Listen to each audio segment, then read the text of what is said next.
Comme chaque année, est notre partenaire de la présentation et bien sûr la sonorisation de cette présentation. Et merci également à notre ami André Lelotte de l'imprimerie Lelotte qui a tout fait pour que les principaux documents soient à votre disposition. Aujourd'hui, nous en reparlerons. J'en ai déjà terminé pour l'accueil et je passe tout de suite la parole à Maxime Degé qui, je vous l'annonce, est président du conseil d'administration de l'ASBL Vert et Jeune, qui a repris donc, en tout cas provisoirement, le matricule 8. Maxime Degé.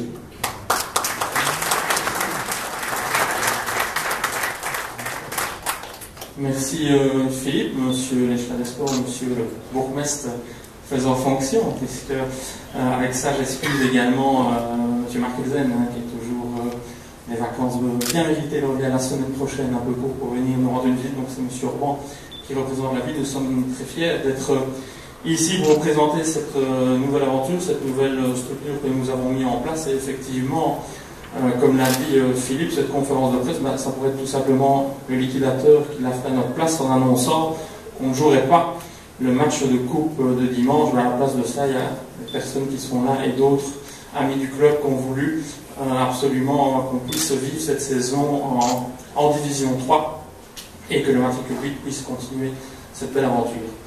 Alors, vous voyez le déroulement de la soirée, on va passer dans le concret directement avec les objectifs de la nouvelle ASBL, puisque comme vous le savez, le matricule 8 a été prêté à une nouvelle ASBL Vert et Jeune, créée le 2 juillet dernier. Alors au niveau des objectifs de Vert et Jeune, à qui on a prêté le matricule, c'est important évidemment de le préciser, c'est pérenniser les activités du club, à la fois, comme je viens de le dire, à court terme, c'est le match de coupe dimanche prochain, c'est la nouvelle saison qui s'ouvre devant nous, mais au-delà de ces objectifs à court terme, c'est aussi évidemment pérenniser à plus long terme, avec évidemment les saisons suivantes, avec aussi, on le sait, une dette qu'il faudra à un moment donné régler, puisqu'on a jusqu'en mars 2016 pour trouver des solutions passives, mais bon voilà, ça va vraiment être un objectif de notre ASBL, pérenniser le football à Verviers, pérenniser le matricule 8 afin qu'on puisse ne plus parler de soucis dans ce sens-là. Au niveau sportif, c'est pas pour rien qu'on a mis vert, totalement la couleur de Verviers, vous l'aurez compris, et jeunes, c'est aussi une philosophie de notre ASBL, c'est permettre à des jeunes d'entamer leur carrière à un niveau important, celui de la 3e nationale, au port, je vais dire, du professionnalisme, puisqu'on sait qu'il y a certains joueurs en D3 qui sont professionnels, et en D2, il y en a quasi la plupart, et bien on va permettre à des jeunes d'évoluer, puisque vous le verrez tout à l'heure, on a voulu présenter l'équipe, non pas comme on le fait d'habitude par les gardiens, les défenseurs, les milieux, les attaquants, mais on les aura classés sur le PowerPoint en fonction de leur date de naissance, et vous verrez que le premier de la liste, il est né en 87, donc les autres sont nés après, donc vraiment donner la chance aux jeunes. Ça va aussi Futurofoot faire un excellent travail au niveau de la formation des jeunes. Il y a à peu près 33% du noyau qui est issu de Futurofoot. Alors un objectif plus global, c'est offrir également une image positive et dynamique de la ville de Verviers. J'estime que l'image d'une ville, ça passe par la culture, ça passe par la mobilité, ça passe par ses commerces, ça passe aussi par le sport. Et par le sport à Verviers, c'est pas l'échevin qui va me contredire aujourd'hui, on a beaucoup de bons clubs sportifs à Verviers, ça passe évidemment par le basket, par le handball en 3e nationale également, par le club d'athlétisme, par les clubs de gym que nous avons, et tous ces petits clubs contribuent aussi au dynamisme et à l'image de Verviers, et de manière plus générale, on veut, nous aussi, en tant que Vert et Jeune, par le matricule 8, par le club de 3e division, contribuer à cette image de la ville de Verviers, à cette dynamique de la ville de Verviers. Objectif également qui nous suivra tout au long de la vie de l'ASBL, c'est l'équilibre économique. J'en ai un peu parlé quand j'ai parlé de l'objectif de pérenniser le club. C'est vraiment extrêmement important qu'au niveau économique, qu'au niveau des finances, il y a une colonne des recettes, il y a une colonne des dépenses, et à la fin, il est préférable que ce soit la colonne des recettes qui l'emporte pour pouvoir évidemment avoir des vues à plus long terme. Donc voilà un peu pour les objectifs généraux de cette nouvelle ASBL à qui on a confié le matricule 8. Il faut savoir que c'est quelque chose que nous avons présenté au liquidateur et c'est une des raisons pour laquelle il nous a confié ce matricule. Alors au niveau des membres qui composent le conseil d'administration de cette nouvelle ASBL, vous les voyez apparaître devant vous. La plupart sont assis à cette table, où il y en a déjà qui sont au travail, puisque les abonnements que vous pouvez acheter dans le fond, c'est déjà des administrateurs qui sont eux-mêmes pour faire ces abonnements. Donc vous voyez, on est la main à la pâte, je les remercie d'ailleurs. Voilà un peu pour tous ces administrateurs que vous pourrez rencontrer à la fin de cette présentation, avec des noms évidemment connus du monde économique verviétois ou d'autres milieux. Au niveau du budget, ça c'est évidemment quelque chose d'important. Je ne vais pas détailler ici les articles budgétaires, je crois que c'est vraiment l'intérêt de cette conférence, mais c'est plus au niveau de la philosophie que nous allons employer, parce qu'on sait que la viabilité d'un club de football, une ASBL et une société de manière générale évidemment passe par un budget qui doit être d'abord fait en toute transparence, un budget vérité aussi. Nous sommes partis non pas des budgets des autres saisons, mais des comptes des autres saisons, donc les comptes à la fin de l'année pour voir un peu où en étaient les dépenses, où en étaient les recettes. On a beaucoup travaillé au sein du conseil d'administration ce dernier mois pour vraiment arriver à un budget, et on l'a fait vraiment en y mettant la plus grande transparence possible à la fin que fin de saison il n'y ait pas de mauvaises surprises. Alors évidemment, une des clés de la réussite du projet, c'était une diminution globale des charges, et quand on parle d'une diminution globale des charges, c'est pas seulement par exemple l'enveloppe sur les joueurs, mais ça passait par toute une série de postes budgétaires que nous avons vraiment analysés pour essayer de faire des économies, afin encore une fois d'avoir un budget vérité proche de la réalité et qui va permettre en fin de saison d'être à l'équilibre, et même avec, on l'espère, un petit boni pour déjà préparer notamment le remboursement de la dette et les années futures. Donc une diminution globale des charges dans ce budget.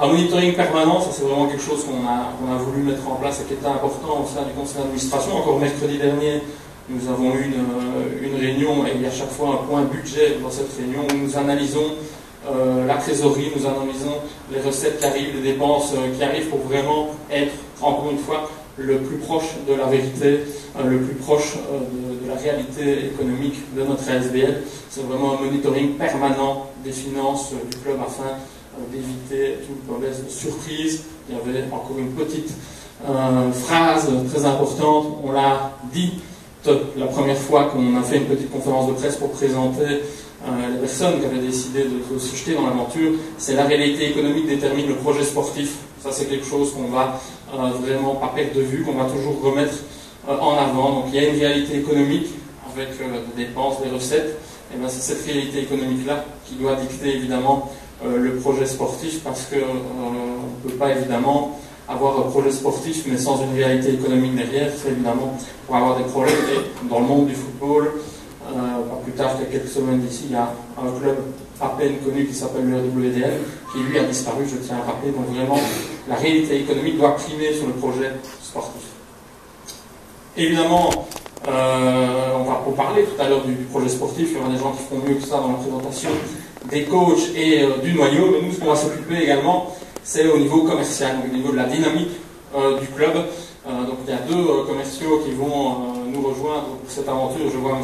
Jonas Petit dans le fond qui va participer à l'aventure, et M. Guilain, mais qui n'est pas là pour le moment, parce qu'il travaille le vendredi soir. Donc eux, vraiment, ils vont avoir une mission de dynamiser la cellule commerciale du CS Verviers. Alors ça passe fatalement par le sponsoring. Tout le monde connaît évidemment les besoins dans un sport en termes de sponsors, en termes de partenaires qui nous soutiennent.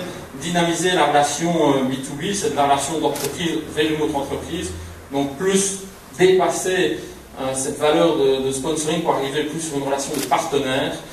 Qu'est-ce que le partenaire veut, qu'est-ce que le partenaire économique attend du club, qu'est-ce que le club peut lui offrir comme visibilité. Je sais qu'il y a certains chefs d'entreprise ici dans la salle, n'hésitez pas à aller trouver le commercial après, mais on reviendra évidemment vers vous pour vraiment voir qu'est-ce que vous voulez que votre entreprise, comment voulez-vous qu'elle soit mise en avant dans notre club. Autre élément important, c'est le suivi des partenaires, et quand je parle de partenaire, ça passe de la personne, et j'en ai vu aujourd'hui, qui achète un abonnement jusqu'au major sponsor du maillot. C'est tout simplement prendre des nouvelles, voir si tout va bien, voir un peu comment est-ce que vous voyez la vie du club, et vraiment faire un suivi de la vie du club auprès de ses partenaires, afin vraiment d'avoir une relation de confiance qui se tisse entre le milieu économique verviétois, indispensable à la vie d'un club sportif et le 16 février. Et décidément, Michel, tu vas plus vite que moi. Je suis daltonien, moi, de toute façon. Micro. Micro. Micro, s'il vous plaît. Vélo électronique. Non, ça va, je t'invite à soir, attends. Tu as déjà fait de la scène, toi? Oui, un petit peu. Bah, écoutez, bonsoir à tous, je suis très honoré de cette demande. Il n'y a encore aucun club qui me l'avait fait, mais pas le Standard. Et j'ai posé deux conditions, un qui ne joue pas en mauve, hein, ça c'est important, c'est le cas, et qu'il n'y ait aucun ancien mauve dans l'effectif. Et je crois que c'est le cas, j'ai bien vérifié, c'est le cas. Enfin, on va voir On va voir ça à l'autopsie. Bien, écoute, tu es d'accord de présenter l'effectif avec nous? Oui, alors voilà. Je dois dire aussi que dans le cadre du parrainage, je vais dire, de Martin, eh bien, il sera présent à plusieurs reprises à nos activités, qu'elles soient sportives ou bien les repas d'avant-match ou d'autres activités, style Saint-Nicolas-des-Jeunes, etc. Hein, Martin? Et s'il y a un peu trop de blessés, moi je veux bien remplacer quelqu'un, il n'y a pas de souci. C'est pas si on va gagner, hein, mais... Bien, écoute, tu as un peu jeté un coup d'œil sur la liste. Oui. Comment on les fait venir ici? On va les appeler, on dit un petit mot sur eux. Hein. Voilà. Si tu as envie de les interviewer, bah écoute, je la carte blanche. Je mets un petit coup de klaxon quand même à chaque fois. Oui, d'accord. T'as ton klaxon? Un essai. Voilà, il est là. Bien, merci. Merci beaucoup. Alors, il n'y a pas d'ordre du tout. Donc c'est vraiment au fond de le pic. Quand on existe quand même un ordre de préférence. Je te jure que non. Non, j'ai fait ça. Mes archives d'abord et l'imagination ensuite. Alors on va commencer par un garçon qui était là chez nous déjà. Il y en avait quelques-uns qui sont restés fidèles à notre projet. J'appelle tout de suite par son nom, c'est David Yildiz. David, excellent barreau. Excellent barreau. Il a joué plusieurs rencontres avec Bernchitz en division 3 nationale. Il a joué notamment le dernier match. David est un pion essentiel que l'on voulait conserver. Jeune gars qui vient de viser, c'est sa deuxième saison. Bonne saison à toi, David. Il aurait été pas croix, il aurait souvent été au Brésil, on n'en avait pas, nous. On n'a pas de background? Non, ben, il en avait, c'était plus difficile, c'est dommage, mais la prochaine fois. On l'applaudit bien fort, là, monsieur. Alors, autre ancien, mais peut-on parler d'ancien quand on voit les dates de naissance, n'est-ce pas, cher président, avec 87 à 96? Eh bien, c'est Maxime Philippe. Maxime Philippe qui, lui, a été très souvent... Petit Maxime. Voilà. Maxime Philippe qui a été très souvent sur, non seulement le banc, mais aussi sur le terrain, avec Bernchitz l'an dernier dans la division 3 nationale. Il fait partie de ce qu'on appelle les cadres, et il a décidé de rester parmi nous, d'autant plus qu'il a un job sur Verviers, et c'est pas très loin d'ici. Je crois que t'as compté des kilomètres pour venir de là, du Décathlon ici, là? T'inquiète pas, attention à déchirer. Maxime Philippe. Voilà, donc il est passé par Saint-Tron, je vois, c'est ça? Par le Standard, bravo chef, c'est bien ça. Et par là, le Maniac, ça, t'as bien fait de revenir. On n'a pas fêté les 100 ans de l'amour de Cavalier Faux pour rien, hein, non plus. Alors, on va vraiment dans tous les sens, hein. Il n'y a pas d'ordre avec les postes, les arrières, les gardiens, mais c'est un gardien que j'appelle pour l'instant. Ouais. C'est William Wittrow. C'est l'un des plus jeunes, hein. C'est l'avant-dernier plus jeune de l'équipe. Deuxième saison parmi nous. On va faire venir de peine, mais il est de Lambermont, je pense. Hein. Juste, hein. Ah ouais, quand même. Merci William. Tu fais partie donc du staff des goalkeepers, sous la houlette de notre nouvel entraîneur des gardiens. Et puis on reste dans les gardiens, on l'a fait venir de Serein, mais c'est un pur verviétois. Il a déjà bourlingué un peu partout dans la région, centre de formation Verviers, avec le matricule de Verviers notamment, et puis il est allé à Serein, il est allé à Spa avant Serein, et il rejoint le projet également, il portera le numéro 32, c'est Thibaut Léonard. Bravo chef.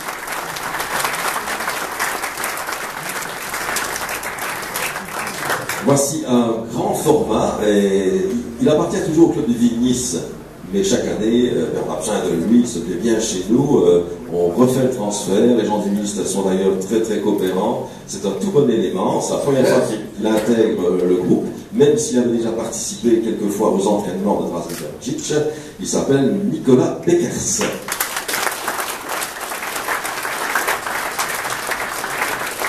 En taille, hein, en style. Oui, trop grand, je ne saurais pas moi. Complexé? Oui, je suis quand même un peu complexé moi avec tout cela. Je préférais les petits venaient plutôt près de moi. Tu vas voir. Tiens, justement, j'en ai un sous la main. J'en ai un sous la main. Tiens, tu aimes bien ça. Formé au standard, t'aimes bien ça? Très très bien, oui, ça c'est déjà un brave gars. Ouais, c'est ouais, d'office. Oui, oui, oui. Pas de juger, toi. Non, pas du tout. Allez, François Deschamps. Là, j'ai un plus petit format, médian, je pense. Oui. Ouais, hein. Alors, nous avons encore un joueur issu de l'école des jeunes de Verviers. Il est là depuis, je crois que c'est sa 4e saison. Voilà, celui de lire en fait, hein, Philippe. Hein. Les sauces garçons. Karaman Demirtapa. Karaman, défenseur, solide. Hélas, il a connu quelques problèmes musculaires, une fracture de coude, etc. Hein. Je suis un peu freiné dans ta carrière. Et il est resté parmi nous. Et on compte sur lui dans l'axe central de la défense. Hein. Allez, bonne saison à toi. Encore un pur produit de l'école des jeunes du RCS Verviers. Je vous rappelle qu'elle est gérée par l'SBL Futurofoot Verviers, donc plusieurs administrateurs sont là. Je remercie aussi notre secrétaire des jeunes, Valérie Schins, qui est aussi mon adjointe, correspondante qualifiée, qui fait un travail absolument formidable. Je tiens vraiment à la remercier. Eh bien, j'appelle Boris Hunks. Boris Hunks, qui nous a fait une infidélité d'une saison. Ah, c'est pas grave, ça. On peut avoir des Pourquoi qu'est-ce qu'il a fait? Il est parti à le saut, t'imagines? Ah ouais, mais il a confondu le maillot, c'est tout. Il a mis un an pour s'en rendre compte, c'est tout. Il est revenu, c'est le blanc, c'est vrai. C'était. Ça a été, elle saute. Je sens mieux ici, hein. Bah ouais. Allez, on retourne dans l'écran, désolé, hein. Alors, c'est un grand format, il nous vient de Saint-Tron. J'avoue aussi, je l'avais vu jouer évidemment comme tout le monde, mais je ne connais pas bien son pédigré. On va peut-être lui poser la question. On va voir. C'est un défenseur grand format, Antonio Wilson. Allez.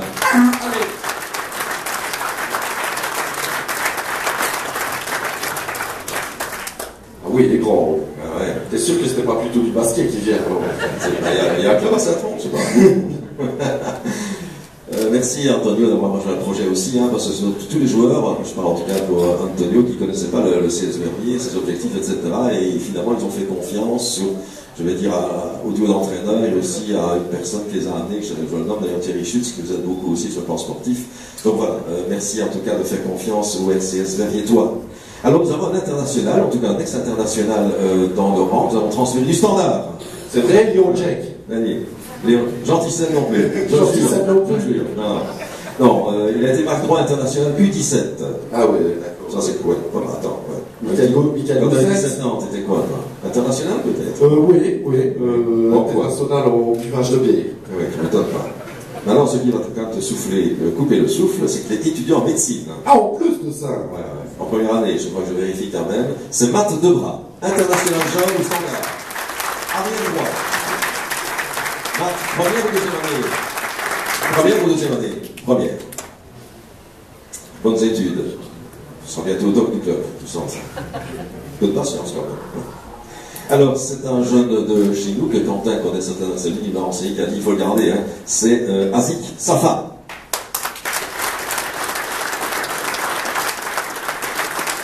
Azik, il est venu compléter le maillot aussi, et voilà. Je fais confiance à Quentin, qui connaît très bien l'école des jeunes, comme il était coordinateur de l'école des jeunes pour les grandes catégories jusqu'il n'y a pas très longtemps. Alors, un autre standardman d'origine angolaise, je sais bien qu'il devrait être parmi nous pour aujourd'hui. Est-il arrivé? L'avion n'est pas encore arrivé? Pas terrible, non, sérieusement. C'est Alberto Carlo Emilio. Qu'on peut quand même applaudir comme s'il était là. C'est un très bon joueur. Hein. C'est un excellent joueur. D'après ce que vous avez pu entendre dire avec toutes les références que nous avons, il a quelques soucis au niveau de ses papiers pour revenir avec permis de séjour et il devrait normalement séjourner, c'est le but quand même, hein, chez nous. Voilà, on l'attend avec beaucoup d'impatience. Un médian venu de Serein, Jordan Chimanga.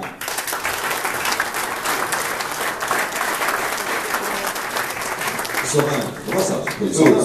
Mais je connaissais, je me demandais de quoi tu parlais, mais en fait c'est Serein, tu veux dire Serein. Ah, voilà, ouais, je me demandais de quoi il parlait. Serein. Alors, on change de format, ouais quand même, on change de région, il nous vient de la SEPN. Petit format, mais attention, il est dégoûtant, hein. Pas dégoûtant. Il va nous en surprendre plus d'un, c'est Fabrice Papalino. Il vient nous dégoûter.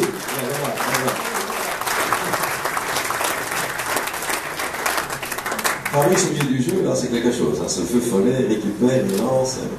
Merci Fabrice aussi de participer au projet. Hein. Alors, ça c'est le premier malchanceux de la saison. Il faut bien un, c'est tombé sur lui. Petit doigt de pied cassé. Qui nouvelle, non? Où est-ce qu'il est, celui qui a le petit doigt de pied cassé? Ah, vous êtes qui? Ah oui, d'accord. Tu sauras quand même jouer samedi prochain. Non, c'est Grégory Berceo. Je t'en prie, Grégory. Comme on dit d'accord. Et on applaudit plus longtemps, puisqu'il a forcément beaucoup plus de temps pour arriver jusqu'ici.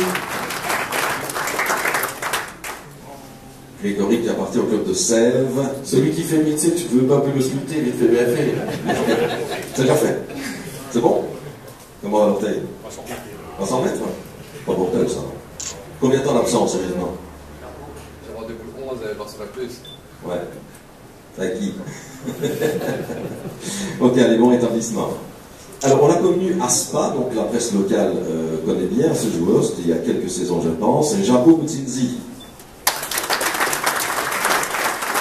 Bravo.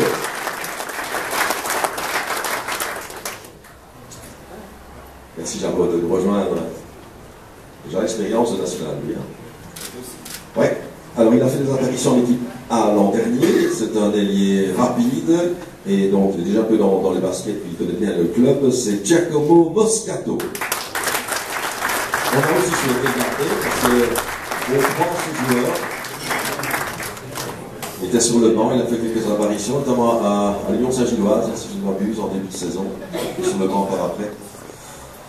Alors, c'est un attaquant du RCS Visé. C'est toujours correct, ça va, Ça va, pour le moment, c'est parfait. Tu dis, alors, oui. Oh non. C'est Fortuné Catalay. Fortuné Catalay. Attaquant. On est d'ailleurs dans les attaquants pour l'instant, hein, puisqu'un autre nous vient de Patroumas Michelen. Il est d'origine liégeoise, bien sûr. C'est Faustino Chibemba. Faustino. Ah, il dit docteur du boîte. Il fallait pas tous vous casser le doigt de pied quand même. Lui, il se casse le coude, même si c'est au contrôle pied, ça sert quand même au football. Alors lui, il est très déroutant, c'est une petite taille, très technique. Il est passé par le Standard, mais l'année dernière, il était à Mons, quand même, dans le noyau B de Mons. Hein. Il a démissionné et on l'a réaffilié. Ça m'a déçu, ça. Hein. Bon, si vous voulez, on a fait un choix pour cette administration de l'affilier, puisque vous savez, quand on démissionne, je prends dans les détails techniques, si vous ne suivez pas, vous le dites, quand on démissionne, automatiquement, il y a... Tu m'écoutes là, il va être demain. Quand on démissionne en avril, il y a automatiquement le système des indemnités de formation qui se met en route, et le calcul de montant d'indemnité de formation, eh bien, dépend de la carrière du joueur. Voilà. Et lui, c'est cher. Ben voilà. Mais on l'a fait parce qu'on y croit, et il s'agit de Mamadou, avec Indi.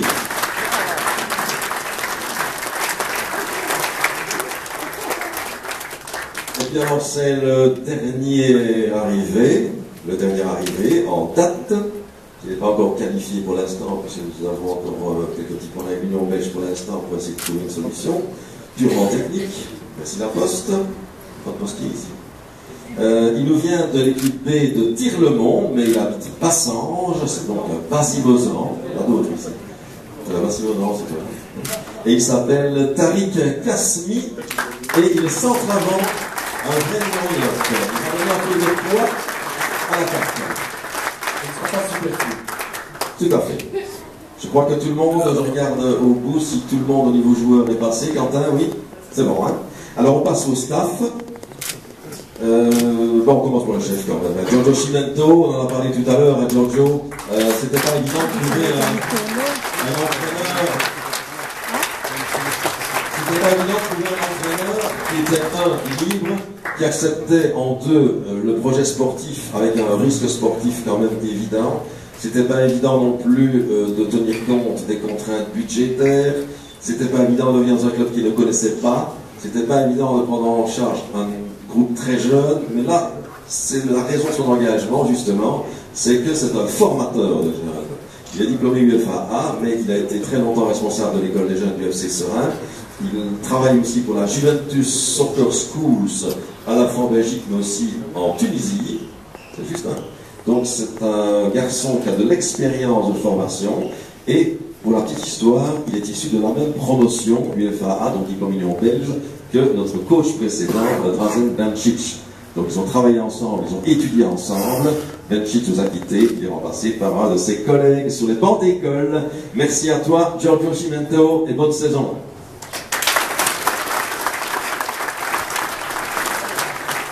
Alors, il nous fallait un ciment verviétois entre l'école des jeunes et... Ciment, tu veux dire Laurent Simon? Non, un ciment pour bétonner. On va bétonner, nous, ça. Oui, mais c'est juste parce que si jamais tu pouvais jouer les playoffs, ça peut t'étendre. Si, tout à fait. Ne m'en parle pas, c'est une saga. Ne m'en parle pas. On a failli, on n'a plus, on n'a pas pu. Bref. Toujours le mot pour vivre, toi. Donc Quentin Subic nous a rejoint dans le projet à notre demande, et en premier lieu d'ailleurs, puisqu'au moment de soubresaut que vous avez un petit peu suivi, j'imagine, de travers de la presse locale, eh bien nous voulions avoir quelqu'un du cru qui connaît bien les jeunes dans un projet jeune. Nous avons sollicité Quentin Subic pour intégrer directement le staff aux côtés de Giorgio Cimento. Alors Quentin Subic, c'est une grosse carrière de joueur. Hein. Il est d'abord affilié au CS Verviers à l'âge de 5 ans. Hein. C'est vraiment le plus ancien des joueurs actuellement est maintenant entraîneur du CS Verviers. Puis il est passé par le FC Liège, l'AS Eupen, Malmö.